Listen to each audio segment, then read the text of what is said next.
green going on over Oh my here. gosh, yeah, it's kind of, look at this. All type of spectrums going on. But also like we matchy match. Shut up, Chandler. We actually are starting today's show with a topic that I'm not excited to talk about, but we will. Thanks a lot, Shams, yesterday for ruining everybody's day with the tweet about Victor Wembanyama, who will be sidelined with a left calf strain. I feel like we've been saying those words a lot. There are going to be updates as appropriate. Sat out against the Kings on Sunday. He played 38 minutes against the Warriors on Friday. Mitch Johnson said that the tightness is not something, obviously, that you want to take lightly. We've seen it too many times, and what has happened around the league. Okay, the calf injury part. Let's just start there, because even on our thread, we're like, what is going on with the calf injuries? Well, especially if it was the play that Pods kind of took his legs out there, not intentional there, but this is something that you're going to worry about consistently when you're talking about Victor Wembanyama and his health and just kind of longevity of his career. We've never seen anybody with this kind of size and length and the way he moves, so we don't really know how to handle it, right? And I just know this is not going to be something they're going to rush back. And you guys are nuts, Michelle. Seriously, literally drinking my water. But again, it's scary, right? This is the worst thing that could possibly happen for them. He is their all-world everything. He is the anchor of that defense. Thank goodness they have some depth. They have, a lot of great guards that can kind of collectively get the job done while he's out. They got bigs like Cornette, Biyombo. I can see them going a little small ball lineups with Harrison Barnes and Sohan and Keldon Johnson playing kind of that 4-5. But it's going to be a huge blow to them just because of what he obviously gives them on the defensive end, offensively, everything. But you just hate to see it. They're off to such a good start. It's been nothing but positive energy and buzz around this franchise.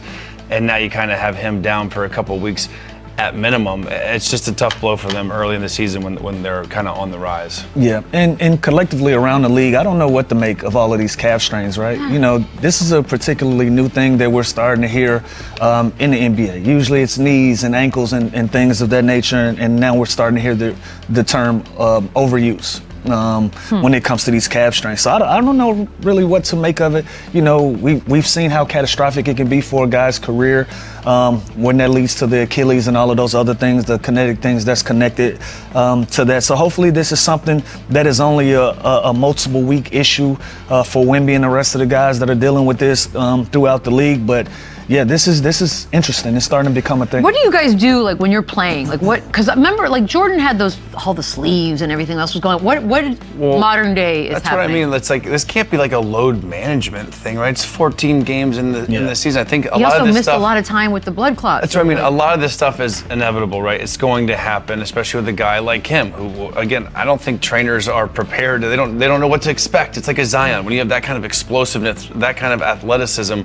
in a human body, it's hard to keep on the floor. Same thing with him. So I think there's always going to be kind of ups and downs with his health. And like Lou just said, you don't really want to rush this back because, knock on wood, something more severe like an Achilles, something like that. Now we're talking he's out for the season. So this is something I think they'll have to be extremely patient with. This is why they go and get a Luke Cornette. This is why they go and sign, some of those other bodies like a Biyombo, because you got to factor that this guy is going to miss some time, which is just part of the game. But this, like that play, you can't predict that. You can't expect that. You know what else? You also, this can be a legitimate injury, but you also know sometimes you might have something that you're dealing with, and the team will say, we're going to shut you down until we figure out what's going on, and we're going to put it out there that it's a calf strain or some of these things. But it can be more serious sometimes than reported, and sometimes it can also be a little less strenuous as well as reported. So like I said, hopefully this is something that he can get over in 2 to 3 weeks where he can get back into the swing of things. And some of these other guys, like... These names are big. Yeah, and he's a growing man. Like we talked about him growing 2 inches over the course of a summer. Like that's a lot, especially for somebody who's already 7'4", 7'5", and so there's going to be some bumps and some bruises along the way. I can only imagine what his body is going through, when you're adjusting, when you're dealing with growing pains at such a young age and at such a tall height. Like it's a lot. Did you guys have calf strains?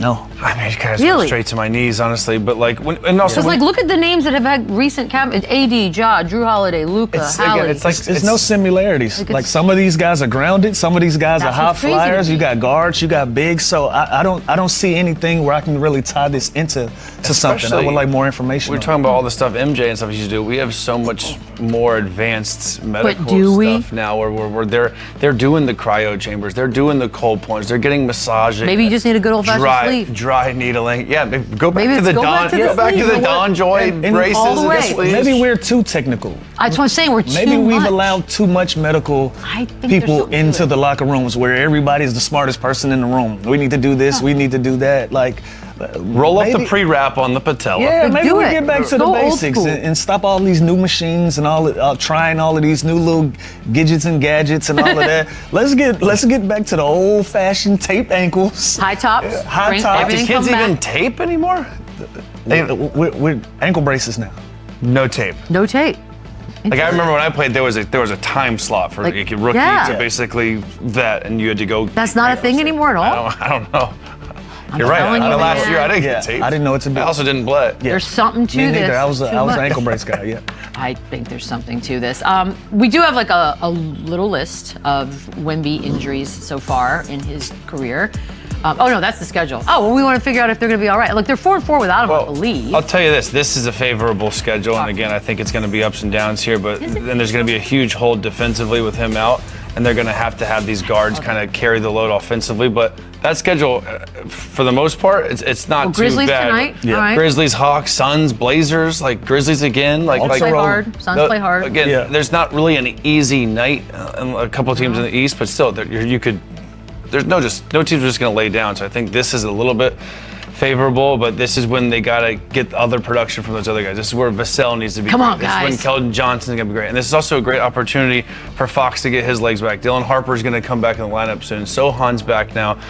Champagne's going to, like, these guys are just going to get more opportunity collectively with Wemby out just because he's such a big hole with him not on the floor. And that's why we spoke about talent is at a premium. You need as much talent as you can in this league for scenarios like this when one of your best players are going to go out. You know, your best player gives you a great opportunity to win, but that's why you put other guys around them. That's why you have so many different role players. That's why you bring in a De'Aaron Fox, somebody who's been a 1A before that knows what it takes to get you over there. And then especially with the San Antonio Spurs as an organization, they are a plug-and-play organization. They have a style of play. They have a culture that they've created, a style that they like to go by. So I feel like they can get through this just fine with Wemby being out of the lineup. But again, that's why it's so important to have as much talent as you can, just in case the big dog goes down. You can still keep that ship steady. And a couple weeks ago, we were thinking, what are they going to do with De'Aaron Fox? Like, Yeah, and that was now fun. it's like, well, now they're going to go like 3 guards. Now they're going to go 4 guards and like a big. So like now he's even more valuable, and it's even more of a luxury that they have him, and they're so deep at that position because now with Wemby out, they can be such a versatile lineup. We're going to see them go really, really small. I guarantee it, with like a Sohan or Harrison Barnes at 5, Lobs to Cornet. Keldon Johnson at 4, like, and then let those 3 guards just get out in transition and play fast. So it's going to be a different version of the Spurs than we're used to with Wemby on the floor. They're 5th in the West right now. How do we feel about this? Couple weeks. They I think say they couple maintain- weeks, 2-3 weeks. Yeah, they'll stay right I around there. think they maintain, especially with how unpredictable the West is right now anyways. And this is not the only team that's dealing with injuries. Yeah. A lot of teams are starting to deal with some 2 or 3 week guys being out. That's going to change the trajectory of their seasons as well. And so because of San Antonio and how they play defense, how they attack on the defensive end, you know, they had their rim protection with Wemby, but those guards, they were in those passing lanes and they were putting pressure on the ball and doing everything that they needed to do to make them competitive on the defensive end. So I think they steady the ship, and I think they'll be all right with the schedule. And when we didn't really look at the history of his injury, but it's nothing really glaring. Nothing it's real. like hip tightness and right Those seem ankle normal, and right? sore back. Besides the blood clot thing, which obviously that can be extremely can be dangerous. scary. This is all normal bumps and bruises that you get throughout a normal NBA season. So this isn't something like a Zion or Joel Embiid or a Paul George, like graphic injuries that we're thinking that he's had to deal with. So I think this is all maintenance thing. This is all stuff that's going to happen throughout his career. It's just a little scarier when you are the franchise face of the league, growing up into this just monster right before our eyes, and you're 7'6". Like, Yeah, people are like, ooh. It's a little bit hold your breath every time he goes down. So that's the only scary part. That's how you spell SOAS, Psoas. That's